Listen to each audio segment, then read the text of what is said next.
So I have a question. It's not a trick question, straightforward question.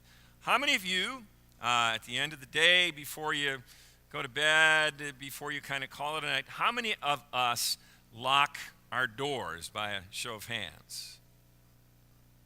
Okay?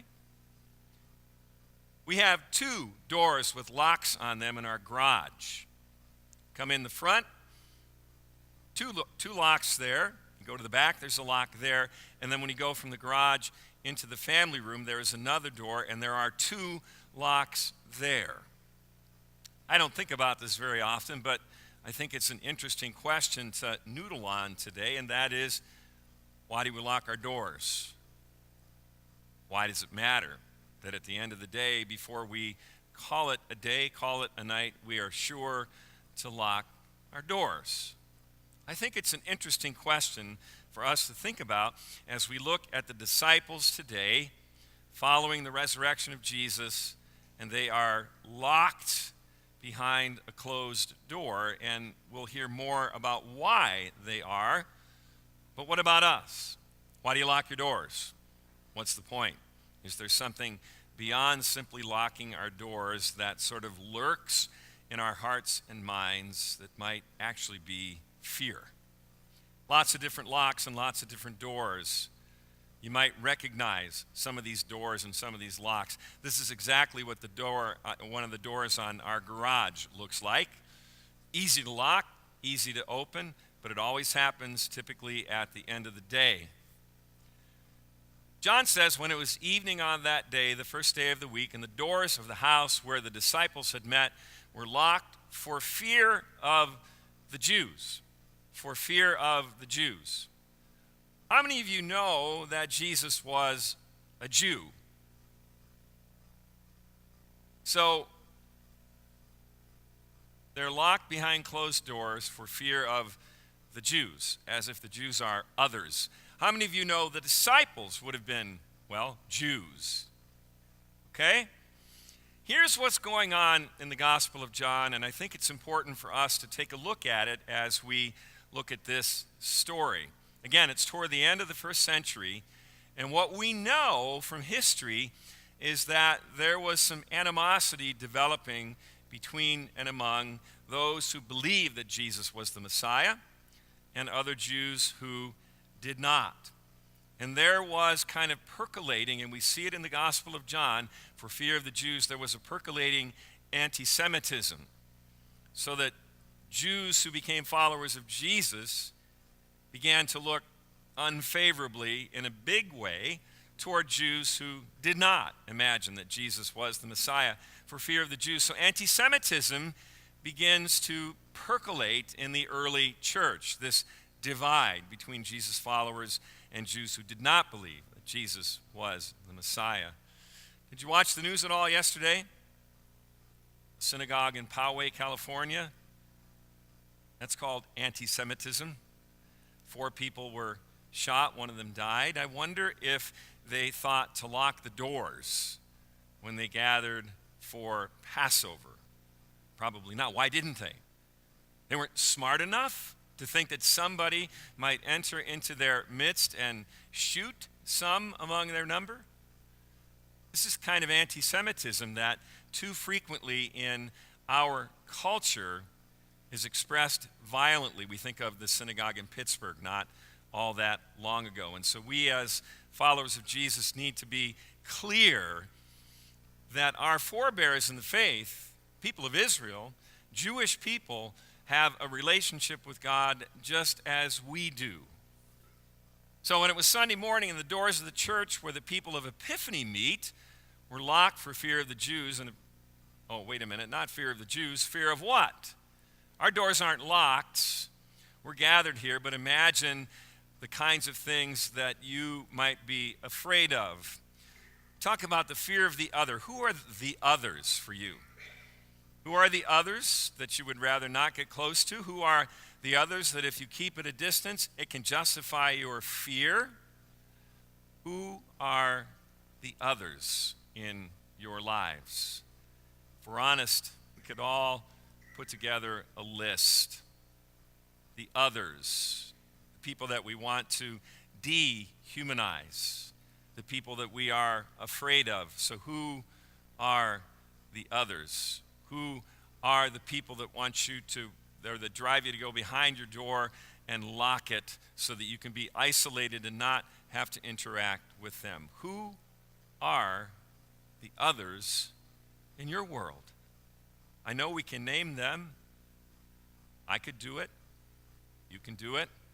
If we're honest with ourselves, as a way of working through our fear, it comes first by naming those others and trying to understand who they are and trying to move beyond our fears and prejudices about them.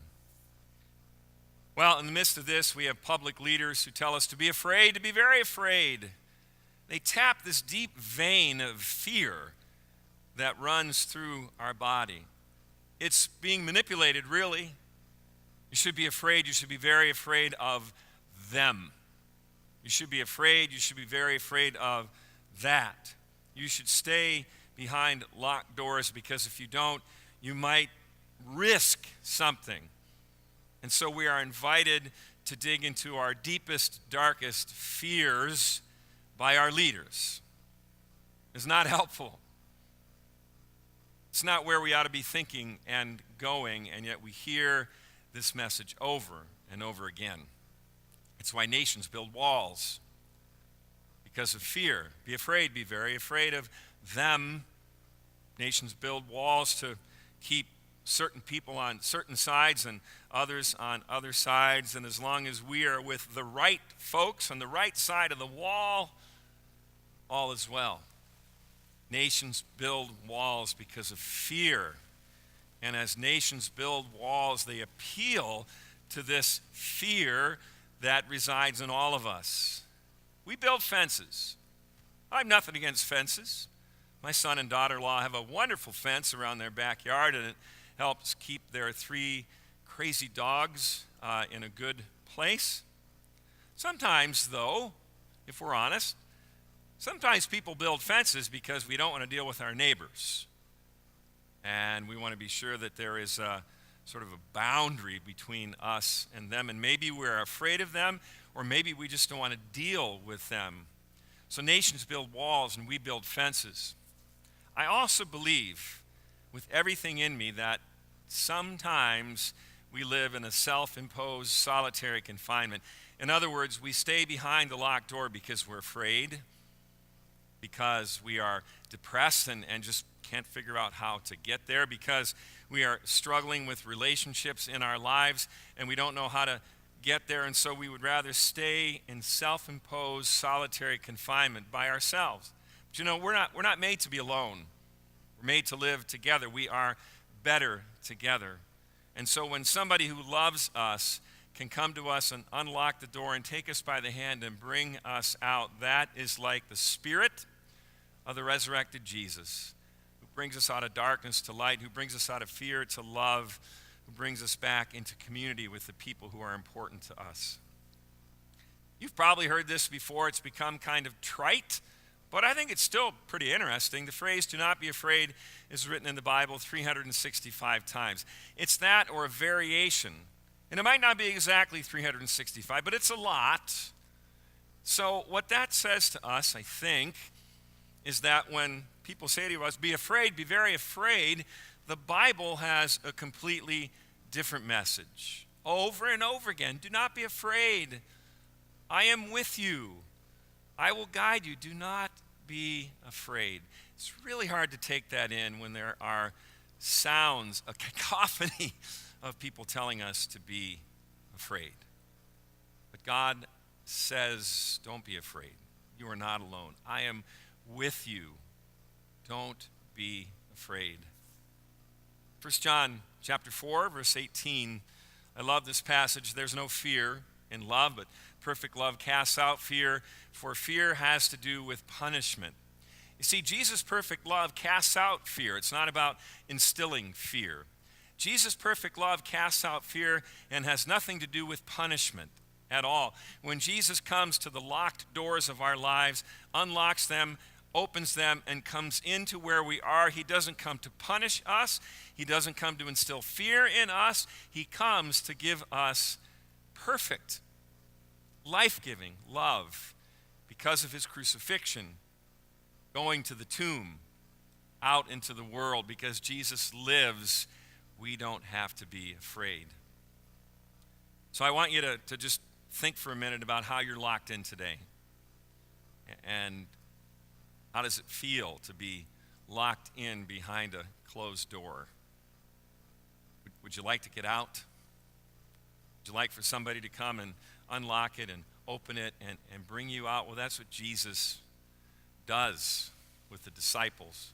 They're locked in, and he comes, peace be with you. We don't know how Jesus got in. Doesn't matter.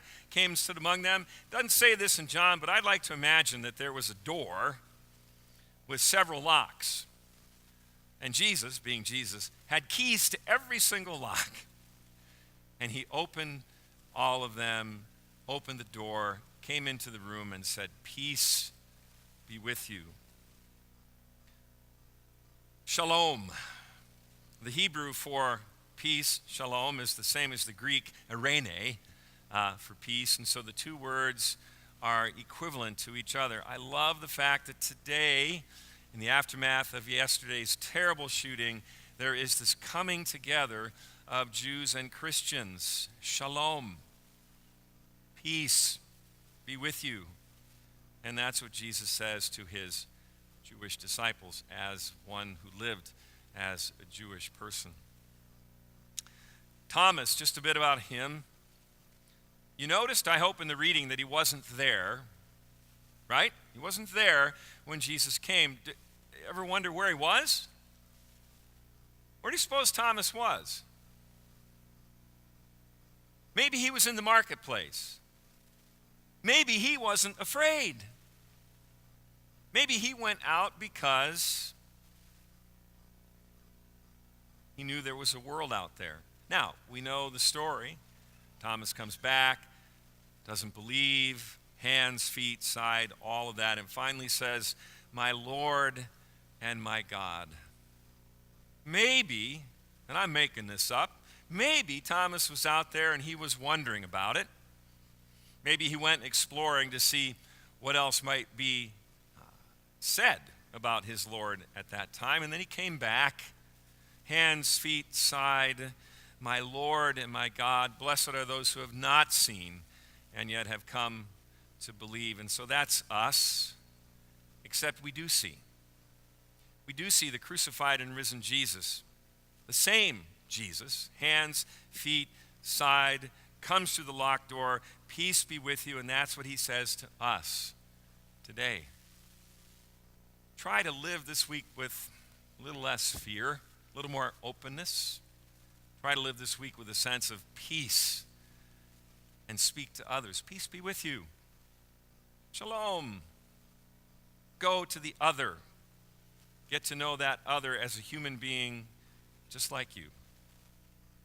Go without fear. Peace be with you.